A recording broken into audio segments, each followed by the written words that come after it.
नमस्कार सभी को। मैं कुमारी आकांक्षा राय। एक नैरेटिव होती है, एक डिस्कोर्स होता है। समाज में डिस्कोर्स खड़ा करना बहुत ही पॉजिटिव और ऑप्टिमिस्टिक लोगों की आदत होती है, मगर नैरेटिव गढ़ना वो एजेंडा सेटिंग लोगों की आदत होती है, प्रोपेगेंडा सेटिंग लोगों की आदत होती है, जो कभी किसी दौर में हिटलर किया करता था।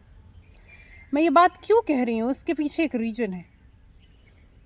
अभी इस वक्त जो हमारे देश की परिस्थिति है, खासकर भारत सरकार के 3 ऑर्गन्स की, एग्जीक्यूटिव, लेजिस्लेचर एंड जुडिशरी।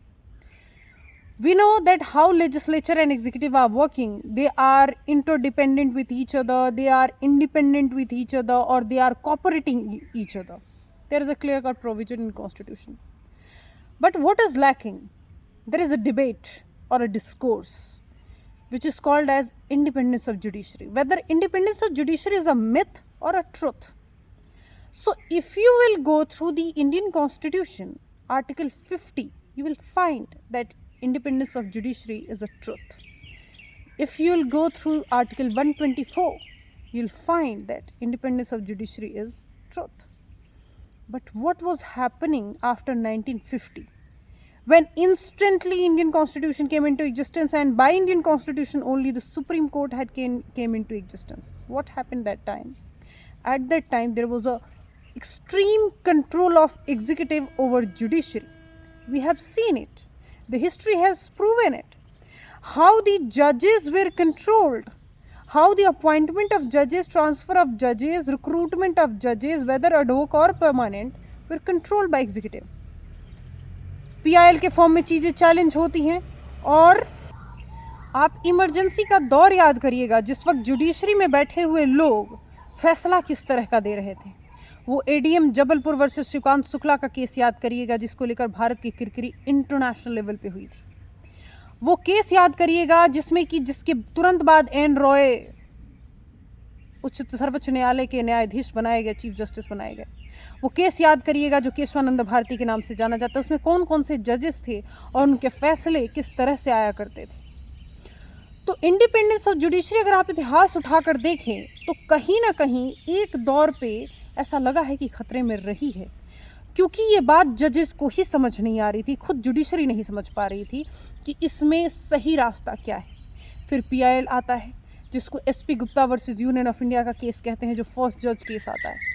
उस केस में क्या हुआ कि जुडिशरी को एक रास्ता दिखाई दिया किस तरीके से एग्जीक्यूटिव को अलग करने का, मगर फिर भी इतनी शक्ति नहीं थी कि वो अपने आप को एग्जीक्यूटिव के कंट्रोल से अलग कर सके। सेकेंड जज ट्रांसफ़र केस आता है, जिसको supreme court advocate on record versus union of India का केस कहते हैं। उस केस में कॉलेजियम का जन्म दिखाई देता है, कॉलेजियम सिस्टम का जन्म होता है, और वहाँ से कहीं ना कहीं इंडिपेंडेंस ऑफ जुडिशरी का assurance in light of constituent assembly debate शुरू हो जाती है। इसके बाद रेफरेंस जाता है प्रेसिडेंट के पास कि भाई साहब, जो आपने supreme court advocate on record में जो जजमेंट दिया, प्रेसिडेंट साहब ने रेफरेंस भेजा चीफ जस्टिस को कि आप इस पर क्लियरेंस दीजिए। सुप्रीम कोर्ट ने क्लियरेंस दी, रेफरेंस प्रोवाइड किया और कॉलेजियम का जन्म वहीं से हो गया। इसके बाद NJSC एक्ट को लेकर चैलेंज होता है 2015 में, जो कि NJSC एक्ट का था। उस केस का भी नाम supreme court advocate on record versus union of India 2015 था। उस केस में भी NJSC एक्ट चैलेंज हुआ, अनकॉन्स्टिट्यूशनल डिक्लेयर हुआ, और जो कमीशन बनाया गया था national appointment judicial appointment commission, वो भी रद्द कर दिया गया। तो वो भी कहीं ना कहीं एक दूसरा अटैम्प्ट था उस इमरजेंसी के दौरान जो चीज़ें हुआ करती थी उसको एग्जीक्यूट करने का इस दौरान, इस वक्त। मगर सरकार उसको लाई और उस पर काम करती, उससे पहले ही चीज़ें रोक दी गई जुडिशरी के द्वारा।